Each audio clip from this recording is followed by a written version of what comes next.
Hello, everybody. My name is Raquel Freeman. I am the founder of Empower Youth Sports magazine, located right outside of Houston, Texas.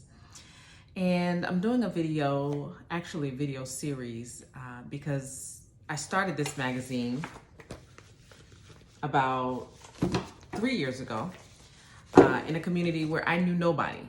I didn't have family here. I didn't have friends here. So I moved to a new area, didn't have a network. I didn't have a whole lot of experience, actually no experience in doing magazines. And I also didn't have a whole lot of money. And so this video is gonna be about how you can start your own magazine as well with the same challenges, the same hurdles. Right now, my magazine is online and it's also printed. So if you are wanting to go in that direction, this video is for you. So how are you going to start your magazine without money? Basically, you're gonna have to build relationships.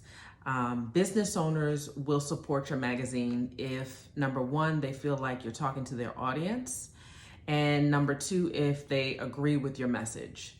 So I recommend you build relationships with new business owners, but build relationships with new business owners, and you can find them at your local chamber of commerce. You can even find them at basically networking meetings, just any business networking meetings, grand openings you want to attend, introduce yourself. You can find business owners who may not be new, but they may just really like marketing. It works for their business. And so to save time, you want to introduce yourself to those folks. And where do you find those? You can find them in periodicals, those newspapers that are in your community already. They're in your grocery stores, they're at your local car wash. You pick up those magazines and you page through and you identify business owners that may be a good fit for your publication. So if you're like me, you're starting and you don't have a big staff. And so it may just be you by yourself. And it's going to be hard for you to go out and do a whole lot of writing because, well, you have so many different things to manage with the business. You're going to be selling advertisement. You're going to be looking forward to the next editions. You're going to be galvanizing your base, doing social media. You're not going to have a whole lot of time to do articles yourself. So a great place for you to do non-traditional interviews is through electronic interviews. So if you're like me, you're starting out and you don't have a staff, you don't have writers to pay, you don't have photographers to pay. So the number one asset that you have is the people who are going to be willing to contribute to your magazine without charging you. And so the only way that those people will contribute to your magazine without charging is if there's something in it for them. You'll have people who want to tell their stories. They want to tell their experience because they want to help somebody else, or maybe they want to further their cause. You'll have subject matter experts who might want to build their business and build their brand. And one great way for them to build their brand is for them to write. And so if you give them a platform, they'll be more likely to do it for free if they feel like it's going to help. So definitely look out for those people. Find those people. They can be found on Facebook. They can be found just by doing a community search, just figuring out what local organizations are in your community that speak to your mission. And then you just want to ask if they're interested in being a partner in your magazine. And most oftentimes they'll say yes. The next thing that you're going to need to do is keep yourself organized.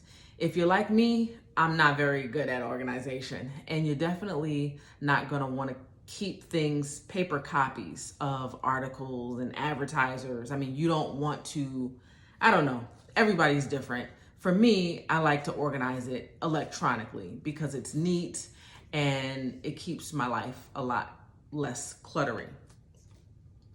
So you're going to need to, number one, keep every section of your magazine organized. You're going to need to keep track of all the information that you get in from advertisers and from the people who are sending you stories. And so a good place for you to keep yourself organized is Dropbox. So I like to use Dropbox. It's free for the most part. And yeah, it's just easy to use.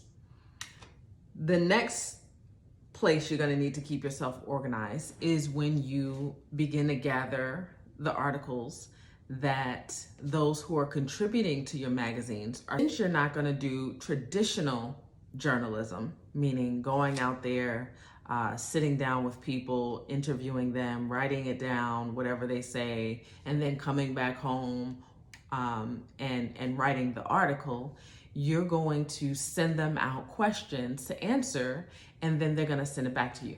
And so when they do that, you have to keep yourself organized. So you're going to send them a form. And what I like to use is 123 Form Builder or Google Docs. You can use that. Both platforms have a free version. Google Docs, I think, is always free.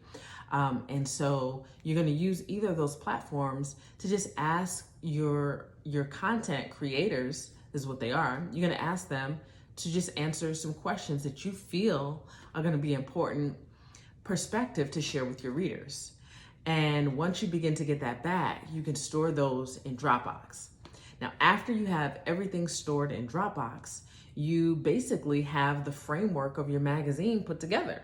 So from that point, you can go ahead and create the beautiful PDF that's going to be your draft, your magazine draft. So if you don't have the expertise to create your draft, then you hire someone. And a great place for you to find low budget, talented freelancers is Upwork. Another good place is Fiverr. So typically I spend anywhere between, $600 to $1,500 on a designer. Nowadays, I just find, I've worked out a great price with a designer that I use, but you can find basically a great talent on either of those platforms for whatever dollar amount is in your budget for the most part, within reason. I mean, as long as you're not, $300. I mean, really it just depends on what you're able to negotiate with these people. So definitely recommend you use those two platforms. Once again, don't worry about money because as long as you have your mission, as long as you have your readership numbers, as long as you have a plan on how you intend to get your sponsors in front of readers, they will support the magazine. So you don't need it up front, but what you do need is a smile, and you need to know people. And if you don't know anybody, you have to get to know them. So be encouraged, start your magazine. Don't worry about not having money. Don't worry about not having a network. Do not worry about anything. All you have to do is put yourself out there, start it. You have your mission. You've been called to do this work, or at least this is something fun that you want to do. Take your passion into publication. You can certainly do that. Don't let anything stop you. Don't let anybody stop you. And I wish you all the best and success in the world. If you have any questions, let me know. Drop your comments below. Let me know how you like this video, if it was helpful, and let me know if there's anything else you'd like me to cover. Have a great day.